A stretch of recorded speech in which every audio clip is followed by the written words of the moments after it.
ഓം ഗുരു ബ്രഹ്മ ഗുരു വിഷ്ണു ഗുരുദേവോ മഹേശ്വര ഗുരു സാക്ഷാത് പരബ്രഹ്മ തസ്മൈ ശ്രീ ഗുരവേ നമഃ.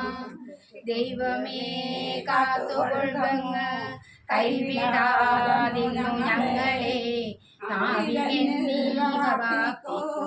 രാവിവെന്തോണി നിൻപദം ഒന്നായെണ്ണി തൊട്ടെണ്ണും പൊരുളൊടുങ്ങിയാൽ നിന്നിടം ധ്രുവപോരുള്ളം നിന്നിരാസ്പന്ദമാകണം. അന്നവസാദിമുട്ടാതെ തന്നു രക്ഷിച്ചു ഞങ്ങളെ ഒന്നു തന്നെ ഞങ്ങൾക്കു തമ്പുരാൻ.